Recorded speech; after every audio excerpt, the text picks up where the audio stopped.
welcome everybody to today's boardroom. So just to inform you all, the call is being recorded, just for those that couldn't attend, so that we can send out a copy of the recording to them. So today's call is being facilitated by Warner Goodman. So we've got Sarah Whitemore on the call, who is a partner, Natasha Young, who is the training and HR manager, and Karen Clarkson, who's the marketing manager. So I'm going to shortly hand over to Karen, who's going to start the slides.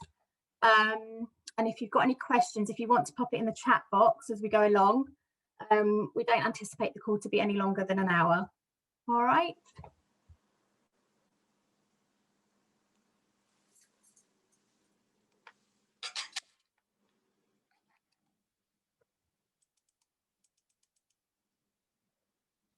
Right, can everyone hear me okay? So welcome everybody. Lovely to meet you all virtually as it is, and welcome to the virtual boardroom. My name's Natasha Young. I'm an external HR consultant rather than a solicitor, and I work mainly with our clients on any part of the employment life cycle that need HR support at the time. So literally everything from recruitment to exit. As you can imagine, more one way than the other at the moment. I am accompanied, as Amy said, by Sarah Whitemore, who you'll meet later. Sarah is a very experienced partner in our employment team within Warner Goodman and heads up what's called the Peace of Mind section.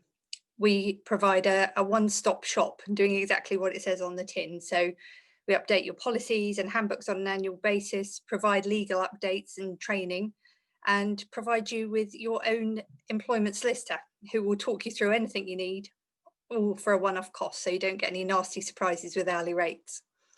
So today I'm going to start off by looking at some of the things to consider when managing people remotely, because I think this is something that has been a key topic, certainly with the clients that I've been working with. I'm going to talk for about 10 minutes, and then I'm going to open up the discussion to you, and then we'll move on to another topic that's almost definitely on your radars at the moment, vaccinations. So Sarah will update you on this area, and we'll have a further discussion after that. Please remember, these sessions work best when we get as many views as possible. We're all living through this very different time. And having different experiences. So there's no right or wrong. We'd love to hear from you. And I think, you know, we have got people who are at different levels within their career at the moment.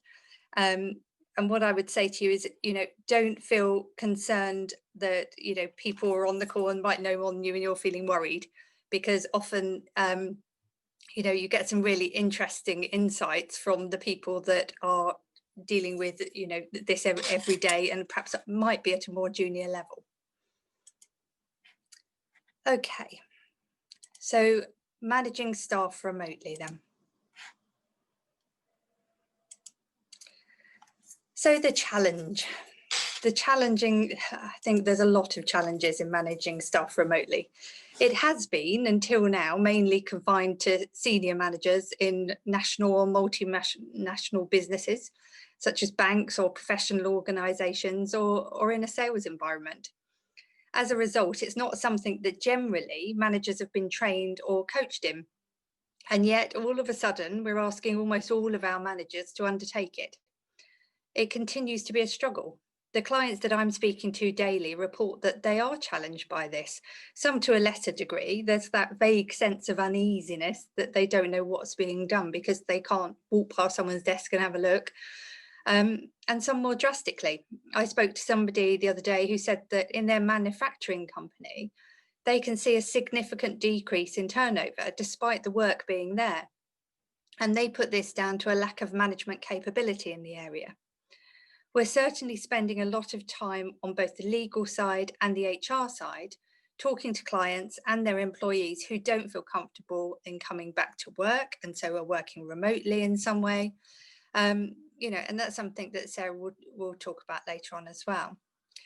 Several months into the pandemic, we're seeing a changing dynamic between managers and their teams, and it really is quite stark.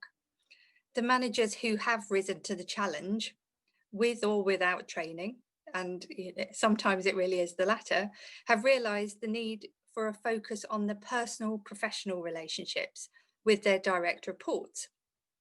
So you will have all seen a new emphasis on ensuring that the team have robust tools to support their own mental health, realising that if their employees are not feeling okay, the work's not going to be okay or better. The heightened levels of anxiety about a range of issues surrounding the pandemic, from office risk assessments for those that might need to come into the work environment, even on a part-time basis, supporting childcare and other caring needs with additional flexibility, a verbal and open conversation recognising the normalcy of wider anxieties to do with the pandemic, and also felt authentic relationships to help combat loneliness, which might be experienced by employees who could well have a household around them. These are all kind of wider issues that are coming into the workplace and generally are on our managers' radars. It feels as though we've adapted quite well to them in the main, doesn't it? We're all using Zoom now, and I'm sure to most of you this is quite normal. And Microsoft Teams, and we as HR discipline and make people redundant virtually. When I think back to last spring, which seems an awfully long time ago now, and I started making people redundant or doing disciplinaries that might have been dismissal disciplinaries at that stage, clients were really worried, and they were asking if it was okay to do this virtually. When we were doing training sessions, certainly it was a question that came up all the time: how much can you do virtually? And I think it's quite telling that no one has asked me whether this is okay in the last 5 months. I think that just shows how normal it's become. So as the country plans for its vaccines, and we see a light at the end of the tunnel, although a pretty dark tunnel in the short term, it must be said, and we see businesses moving from firefighting and trying to establish what the world looks like for them in the short to medium term, to the point now where they're starting to have their medium-term staff numbers in place, but now are starting to consider how to get the best out of those numbers. Making sure that the employee is mentally robust and engaged with the job is vitally important. But to turn to the old college favourite, Maslow, remember him? When the first 3 needs have been met, so as a recap, he was talking about physiological safety and belonging, and they have taken some effort to be met, it must be said. We start to turn to the next level, which is esteem and then self-actualization. For those businesses who have addressed the first 3, and I say addressed because I don't think anyone would claim that everything's ticked in those boxes now. Level 5 lockdown challenges each of them again, I think, to some level. The focus then moves to esteem. If we can just move to the next slide, thank you. So esteem then, a little recap for any of you who, like me, college was a distant memory. Maslow broke this down into 2 areas. Firstly, self-esteem and being able to acknowledge achievements, independence and dignity. And the second is the desire for respect and reputation for others. To achieve this, managers need to be able to recognise what is being achieved. And they can only do this by having appropriate targets and measures in place. For many, this hasn't happened over the last year because, quite honestly, many businesses probably felt that one more piece of paper might be the one that sent people over the edge. But by doing nothing, the risk can be equally as serious. Colleagues in recruitment roles tell me that they've been consistently recruiting, and this has been borne out in my own experience. Unfortunately, I've had to make some really good candidates redundant just because of the needs of the business. But I can't think of a good one that hasn't found a new role. And we're talking about some really diverse sectors here. People will become disenfranchised with an organisation where they're not being managed properly. High flyers typically like to feel as though they're flying somewhere. If they're being left to get on with it at home without any direction, it can make them feel as though they're not getting the challenge or recognition benefiting their ability. And quite honestly, people who are high flyers are usually, all too aware that that is the case. I tend to use Thomas PPA assessments a lot when I'm coaching. I'm sure that many of you will have come across these in the past because they've been around for a long time. And I found that the lack of traditional working structure and objectives for those working from home has been equally but very differently impactful on different personality profiles. For those of you that are familiar with this, people who were high DRI, so for those that aren't, it's people driven by power and influence. So you're, highly dominant people working from home without strong goals would often leave them feeling powerless and quite rejected. The people really needed to have that contact. They needed to have objectives where they could tick the box and show that they've achieved, and have the reassurance that they were achieving, and a medium that gave them the recognition of this from others. For those who were high SRC, so people driven by steadiness and compliance, quite often when I was coaching, I found that they felt quite rudderless. They didn't have the team and the comfort of the roles by which they were being measured, and by which they could identify their place within the organisation. It's one thing to consistently apply good performance measures, but it's also a good time to audit how well your managers are dealing with the more thorny issues that might arise when you're managing people from home. So now it's a good time for HR to check that your managers are feeling supported in dealing with some of the performance issues that will inevitably arise within the organisation. Usually, I'm sure in HR you get a feel for this from the manager who's, if you're in the workplace, more of a visitor or a caller to the HR team than the others. You're probably thinking of them now. Telltale signs might creep into your monthly report: turnover stats, exit interview issues, grievances in that department, etc. It's interesting that last spring I was hearing a lot of, we'll have to deal with that when we get back to normal, because people were thinking that this was going to be short term.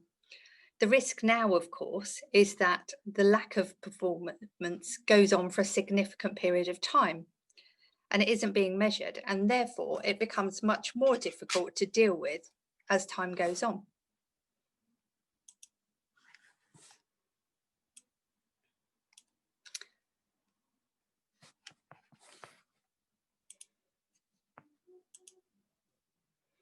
So what I've done is had a look at how we can give you some tips in terms of how to improve managing people remotely. And I've pulled these together from a range of client experiences. So the first one is finding out what a good job looks like. Getting back to basics, what does good performance look like in the way that we're now working? What parameters have been set around home working? What are the objectives and metrics to assess performance? And do they make sense in the new reality, especially with people working from home and facing disruption on so many levels?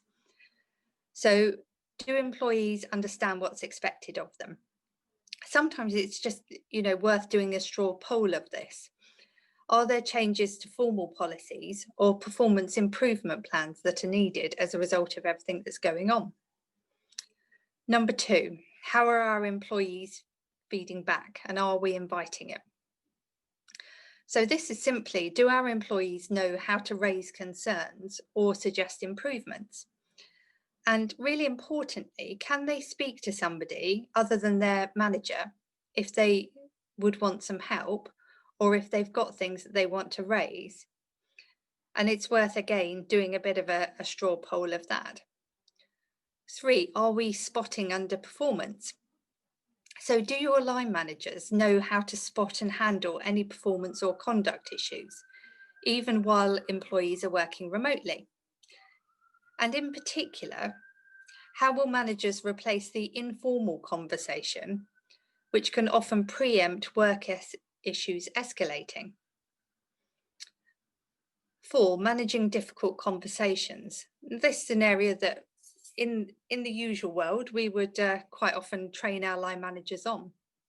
So are our managers equipped with the knowledge and the tools to deal with the tricky issues without letting them slide? And do they know how to have those difficult conversations? And here I'm talking more about actually giving them a framework that we would normally do through a sort of training medium, so that they can actually manage those conversations. Sometimes, you know, it could be as simple as not knowing how to actually start that conversation. And 5, equipping the manager to deal with the issues. And as I've put there, don't let the training be the first thing to be cut.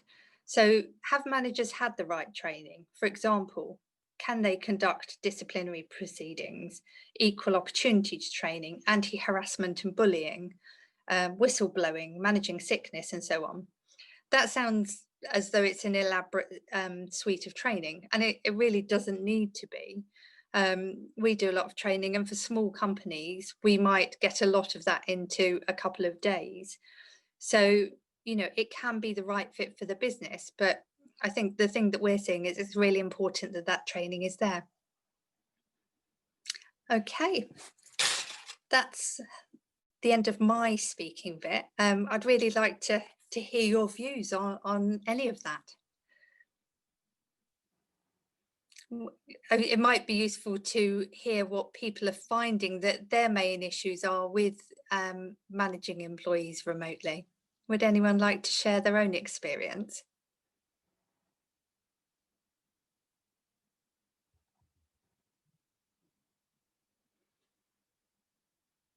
Can I ask, is anyone having anyone finding that their managers are finding it more difficult in terms of actually managing people remotely? And it might be useful if you don't want to sort of say it. I know there's lots of people on the call, but are people finding that it's kind of new managers, or are you finding that your existing managers are having issues as well? I'll jump in. Oh. Go on, Inga, lovely. I was going to jump in and say I do think that just that lack of being able to see people is creating a worry for our leaders. It's because we've gone through a period of organisational change. So like I'm sure many have over the last year, and we have unfortunately let a few people go, and then there are knock-on impacts of that. And it feels by being remote that it's a lot harder to manage people's perceptions because you can't see the conversations that are potentially going on in the background. And I think that's very hard for our leaders, however much communication we do. So those one-to-one conversations seem to carry a whole burden of their own, because they are the time where you get to have that conversation with people to understand what's going on, without it looking like, you know, there isn't trust there. So I just, you know, that's our experience, I think. Yeah, and I think, you know, certainly equipping managers with those coaching skills so that they know how to frame those conversations and the questions as well. You know, and I think often people are a bit more comfortable in doing the, you know, how are you getting on, than starting to have the conversations about performance, where they sometimes think, you know, I don't want to get into that difficult conversation. It feels too difficult to start talking about measures, you know, especially if it was handled very differently when you're in the workplace. So I think, you know, certainly some training on that can often be really helpful. You know, and often you can do some Zoom training with your line managers yourselves, you know, on things like managing difficult conversations, because actually you know, quite often if one manager's having that difficulty and they're finding it quite hard, you know, the other managers will be. And sometimes it's that shared experience, you know, and people will sort of say, often if we're doing sort of managing difficult conversation training, they'll say, gosh, you know, I don't know how to start it. I don't know what to say. Or, you know, if I have a familiar relationship with that person, how do I then turn that into quite a formal conversation in this way? So I think it's, you know, it's really about equipping them with those tools as well. I mean, this might be slightly off tangent, but we've got a smaller group of people who are working remotely, and then a large group of people who are furloughed. And when we had most people furloughed, it was easy to sort of, I suppose, communicate, but we've now got, I suppose, two distinct groups of people that we have to communicate with and actually have to keep engaged. So we've got people who are remote, but not many of them who are in work are remote. We've got a few remote people working, and then we've got a group of furloughed people who are more of the business. But we have to keep them engaged because we could be calling on them with like a day's notice just because of how our business works. And we found it difficult when we've got those two that have come together because they're equally important, but it's trying to balance. It's like, who do we spend more time communicating with and engaging with? Yeah, and I think that's a really good point, Linda, because I think, you know, we are spending a lot more time, and we're expecting our line managers to spend a lot more time in terms of engaging and communicating with people. And that's right, I think, at the moment, but it, you know, it's not without its challenges, is it? And I think, you know, what I'm seeing is, you know, often I'm called in where there is an issue.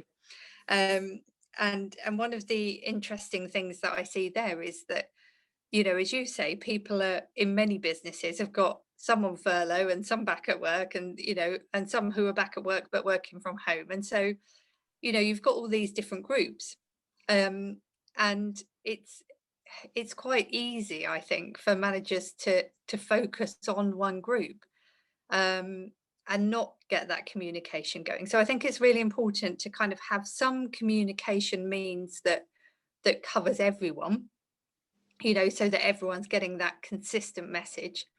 And quite often I think that's from somebody who is, you know, your senior person, who, you know, however your organization is structured, the most senior person in your organization, whether that's like a weekly update or, you know, whatever works for you. But also just making sure that people aren't feeling left out, because I'm finding that we're getting lots of, you know, in redundancy appeals or disciplinaries. A lot of the time what's coming back is that people are saying, my manager's ignored me for 6 months, or whatever that timeline might be. You know, and it's as if I haven't existed because I've been furloughed and no one's spoken to me. And then, you know, quite often they come back to work in some capacity or another, and, you know, are trying to be managed. And that if that consistency hasn't been there, you know, and that general management level hasn't been there, that can really cause problems. It's certainly made those processes a lot more difficult than they've needed to be, because the relationship was, you know, quite broken by the time that they happened. Has anyone else had similar situations where, you know, you're trying to sort of work out the best way of communicating with lots of diverse groups? Has anyone found good ways of doing it, or things that have worked for you that you'd be happy to share that might work for others as well? Are you doing any kind of weekly updates or anything like that?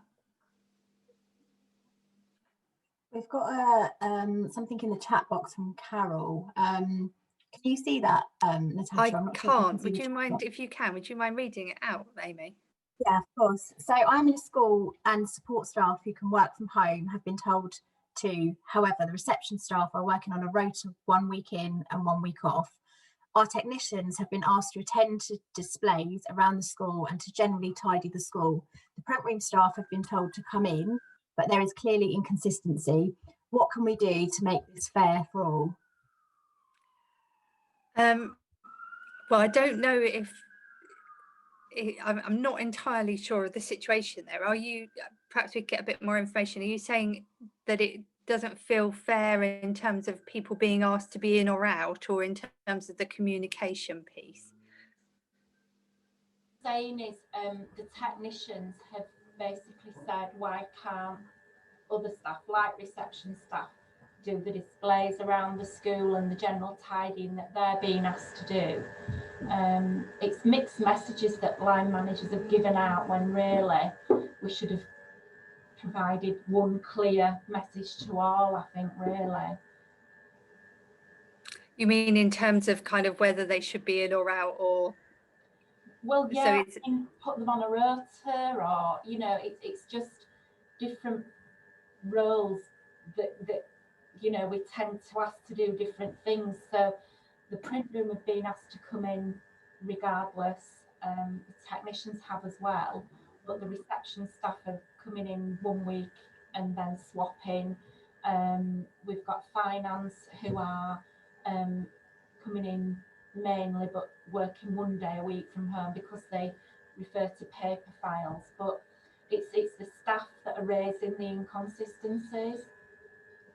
yeah, and I think, you know, I think, Carol, that does often feel, you know, it does feel inconsistent, and at the moment that inconsistency might be felt, you know, to be a business need from whoever is making those decisions. So, you know, certainly in many companies you've got different groups that are doing different things. So some being asked to furlough, some being asked to come into the office because it's felt to be a need. And, you know, sometimes that can feel inconsistent, I think.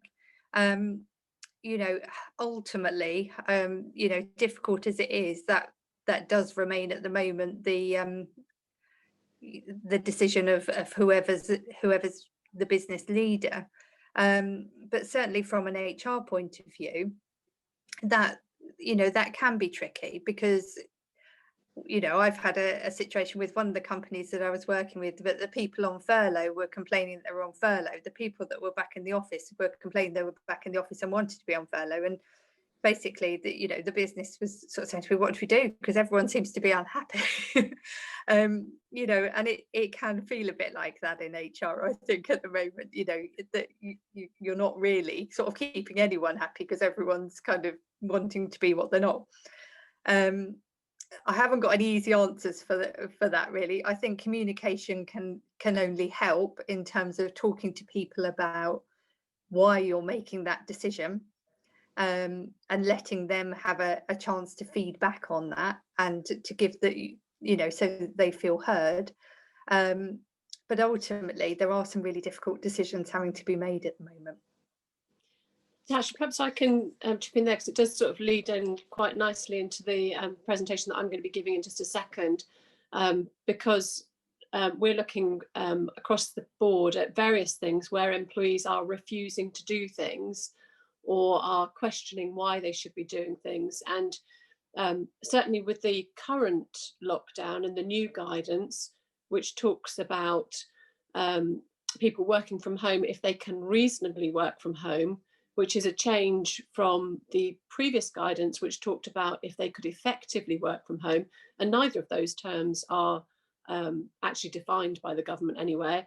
Employers are having to make individual assessments about individual roles and look at which ones can reasonably work from home, which ones can't, what tasks can reasonably be done and what tasks can't. But definitely between the different groups of employees, where you are asking people to do different things to those that they would normally be asked to do, you would probably have that covered in your infectious diseases policy, to be honest, which will say pretty much the same as your adverse weather policy. If you are able to come in, you'll be expected to do other things to do your normal duties. But if you are asking them to do different things, then it comes down to communication and consultation and talking to people. And recognizing, you talked earlier about difficult conversations. These are all difficult conversations because everybody is living in a heightened state of anxiety around where we are, what's supposed to be happening, what the rules are, how it impacts us, how it impacts our neighbours, our families, etc. And that makes the conversations more difficult. Karen, I wonder if you might just start the slides around the vaccination, mask wearing and testing. So just moving on to my sort of topic, as Natasha explained right at the outset, we do offer a service where for an annual fee, our employer clients have access to unlimited employment law advice, and they can ask questions on any topic at all. It could be what's the latest national minimum wage rate, or it could be I've got this really complex sexual harassment grievance and how should I deal with it? And we often see trends in terms of the advice requests that we receive. And many of our employers experience the same sort of concerns at the same time, which we find quite interesting because we have a very diverse range of employers that we support. We support Premier League football clubs, and we support very small manufacturing operations with perhaps only 5 people working there, or we have lots of businesses in the care sector, care homes, people supporting those with alcohol addictions. We have opticians, we have retail sector, all sorts of different employers, and all with very much the same sorts of concerns. And when we returned from the festive period, if we can call it that still, we had a flurry of queries around employees refusing to do things. And there's some on the slides, Karen, if you want to just put those up. So we had a query about an outbreak of COVID in one particular care sector organisation where they had started carrying out tests, and the majority of them came back negative, which was terrific, but they had 4 staff who were refusing to take the tests. And the issue for them was, what should they do if somebody refuses to have a test? We had another organisation, a factory, who had decided to make mask wearing compulsory within the factory. And they had employees who were saying, I'm exempt from mask wearing. I don't have to wear face coverings, so I'm not going to do that within the workplace. And again, they were asking what they could do. Another organisation had decided to do some testing en masse, and so they'd already identified that they'd got an outbreak of positive staff results, and so they wanted to ask people to have the tests, but again didn't want to force them, or assumed that they couldn't force them, but weren't quite sure what to do if the staff couldn't prove that they were COVID negative. And then finally, in an optician's environment, they had their qualified staff who are in the front line and are considered to be NHS staff, were able to go for vaccines at an early stage. And they wanted to know what would happen if they had employees who didn't want to have the vaccination. And all of this I find, from my personal perspective, quite strange, because I would have thought all of these things people would want to willingly do. It's all part of the public health initiative and trying to get on top of the virus. But clearly, we're now finding that there are pockets of employees in all sorts of different organisations where people have very strong opinions about whether they should or shouldn't be involved in these activities and are refusing to do so. So the starting point for all of these sorts of queries is the basic Health and Safety at Work Act and the basic requirements that we have with all aspects of our work in relation to the provision of a safe system of work. So whether you're using a piece of equipment that needs to be risk assessed, or whether you're responding to COVID, the starting point is to have a risk assessment, which is a requirement under the COSH regulations and all sorts of other regulations, in which you identify what the risks are for your workplace of these particular concerns, in this case the virus, and you put in place measures to mitigate those risks. So you identify what the steps are that you consider in your workplace will best tackle the risks that the virus poses. Now, as you'll all be aware, back in the summer, the guidance was issued by the government, looking at various different types of workplace and making suggestions about what things should be put in place. And then lots of employers have built on that and have introduced additional steps. We already have an obligation to provide vaccinations in some areas of business. So where an employee is working with an exposure to blood or to other bodily fluids, there is a requirement to offer the hepatitis B vaccination. And for employers who are in the care sector and are registered with the CQC, there are obligations to take steps to prevent and control the spread of infection by doing all that is reasonably practicable to reduce risk. And that could well include the provision of the COVID vaccine as and when it's widely available, but certainly at the moment it includes the provision of the flu vaccination, for example. But with all of these things, you cannot force people to comply. So you can't physically force somebody to have a vaccination. You can't pin them down and hold the injection to their arm. And you can't physically force them to wear a mask. And you can't physically force them to take a test. All of that would be considered to be an assault, would probably be a criminal offence of some description, and certainly an invasion of their privacy. But what you can do is you can take action if somebody refuses to cooperate. So if they refuse to follow a reasonable instruction, then that can amount to gross misconduct, and you can take them through a disciplinary process. It's a reasonable instruction that they need to have refused, so you do need to make sure that what you're asking is proportionate to the risks within your business, and you do need to make sure that you have, prior to any form of disciplinary process, had some sort of informal discussion with the employees in question to identify why it is they're refusing and whether there is any sort of compromise that you can reach that might assist them to understand the needs of the business and to satisfy them that actually what you're asking is relatively safe.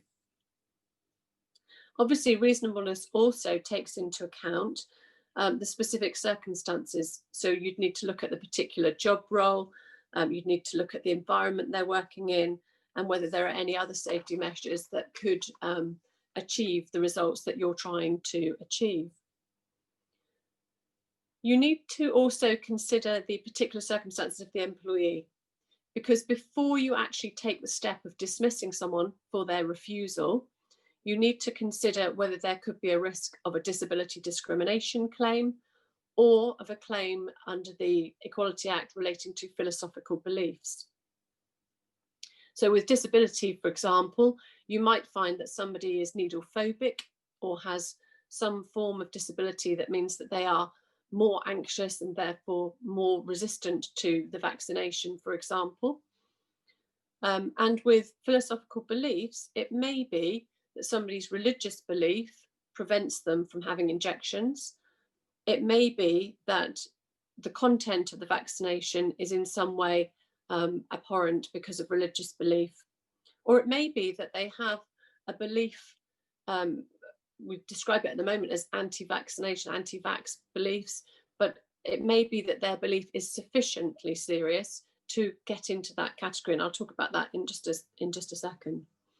So you need to be considering those circumstances in the context of a disciplinary. So before you decide to dismiss somebody or to provide any other form of penalty, watch out for their disabilities and their philosophical beliefs, and consider whether there are alternatives that you could put in place, such as working from home or additional PPE or a change of role or something of that sort before you start to apply a penalty for pure refusal to obey a reasonable instruction. Ultimately, though, you can discipline, but I would recommend that you have an informal conversation first, that you explain the risks, that you explain why what you're asking to put in place is an appropriate way of mitigating the risks, that you listen to and consider their concerns and see if you can respond to those or put in place things that will alleviate their concerns. And that once you've done all that, if they're still refusing, then you think about moving on to a disciplinary process. Tasha talked earlier about difficult conversations, and these are difficult conversations because in many respects the population are divided about these types of issues. We're told that there's only likely to be a 70% take up of the vaccination to those who are offered, which means that there's a high proportion of people who aren't going to take it up for one reason or another. there's a very clear conflict between people's personal and public health concerns. So their personal views may not align with your own, and may not align with the sort of general public health approach. And as I said earlier, emotions and tensions are running high because the conditions that we're all living under heighten those concerns. People are tired, people are exhausted, they are no longer embracing the lockdown in the way that perhaps they did in the spring when it was nice and sunny and they were happy to go out for their walks. And so that all brings to the conversation a heightened difficulty, which means that as the manager looking at the situation, you need to take more time, you need to deal with it more calmly, you need to be more willing to consider their point of view, and to be seen to consider their point of view for the benefit of an employment tribunal if you end up there, than you might otherwise be. But ultimately, you can dismiss for refusal to follow a reasonable instruction. With the anti-vaccination views and whether that might be a philosophical belief, of course, these are things that have not really been tested in the employment tribunals to date. All that we know is that there are a number of cases that have looked at what's necessary for something to get into that category and therefore for the employees to be protected. And we know that they have to have a genuinely held belief, and it must be a belief rather than just an opinion. It must be weighty and significant, and it must have a degree of cogency and seriousness to it. So it's not just a question of, well, my friend said on Facebook this, that, and the other, and therefore I think. It's got to be something that they've really had a look at, had a think about, and that they are able to enunciate and to explain to you in a way that demonstrates the weightiness of their belief. And it must be something that is of importance and compatible with human dignity. So there are a number of features that are required, and it's unlikely, given the widespread nature of the public health concern, given the approach generally of public health, that the tribunals will readily see this as a legitimate reason for refusing to participate in these activities. But we'll wait and will remain to be seen. So there are some things that you can do to respond, and ultimately you can take quite a robust approach. And I think the tribunals will be quite supportive because of the widespread nature. If this was one organisation with one particular health risk, the tribunals might then take a different view. But as it's something that affects a general population, they won't want to see a whole run of cases supporting employees taking a refusal type approach. So I wonder if anybody has experienced any of these types of refusals within their organisation, and if they've got any experience of how they've dealt with it, and whether they've been able to compromise with employees in any way.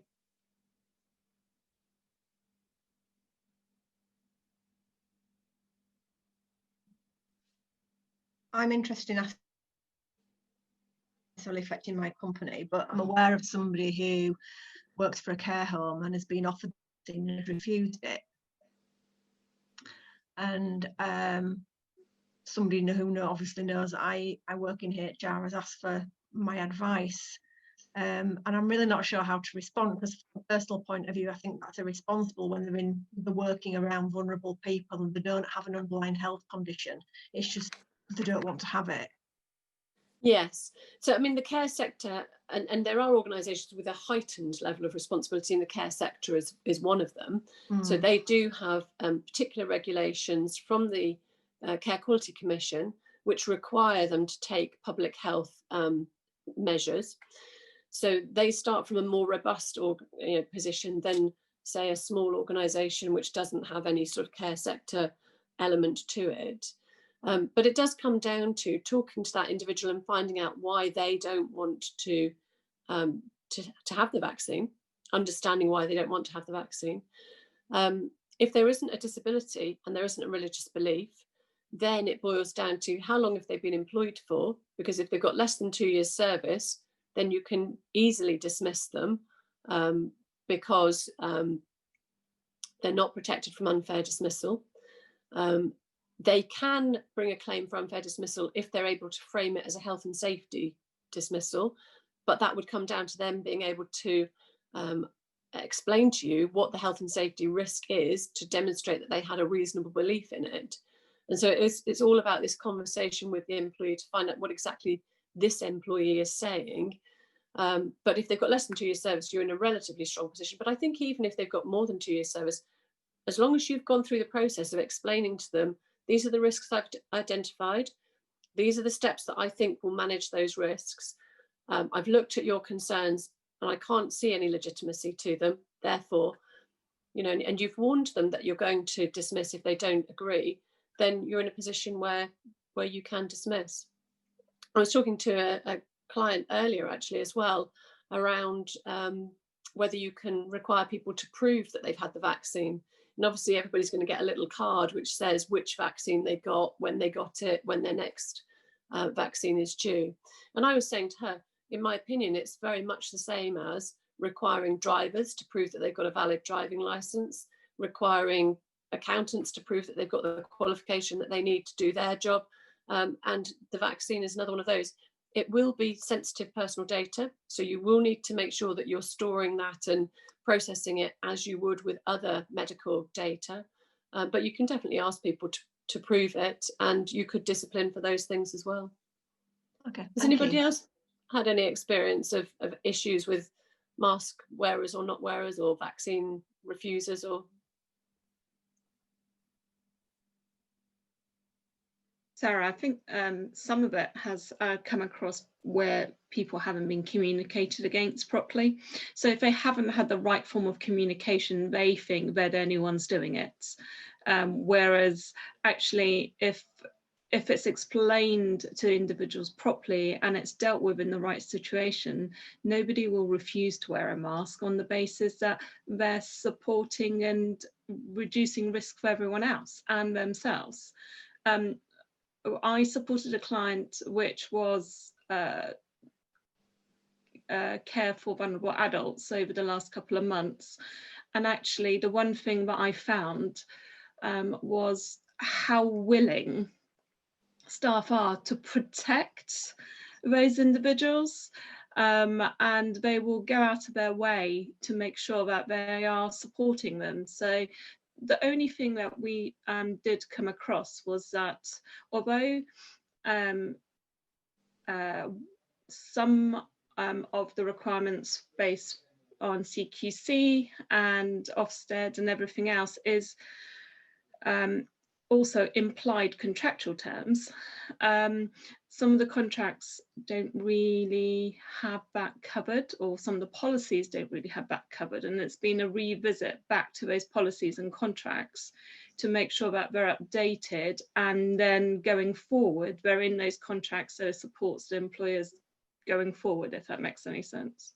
Absolutely does. I think you're 100% right that the communication piece is key. It is about talking to people and understanding where they're coming from and explaining where you're coming from, rather than just, you know, dictating that this is what's going to happen and then punishing them for not complying. It is about taking the time to talk to people.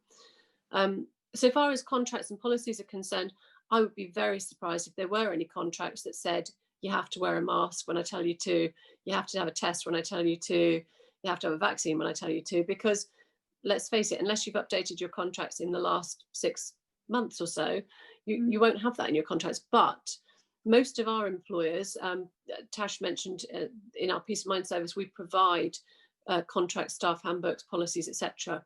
We've provided them all with infectious diseases policies. And in the infectious diseases policies, it will tell them that they have to comply with government guidance. It will talk with them about complying with health and safety measures that they put in place. And all of those things are part of the reasonable instruction. And so ultimately you could go to a tribunal and defend your action if you decided to dismiss somebody who wasn't doing those things. But it's always a good idea to have a policy and to introduce a new policy. It's not too late now to introduce a new policy now that we've got the vaccine coming, and all of that can be done, you know, quite easily and through communication with your staff forums and your unions and so on, if needs be.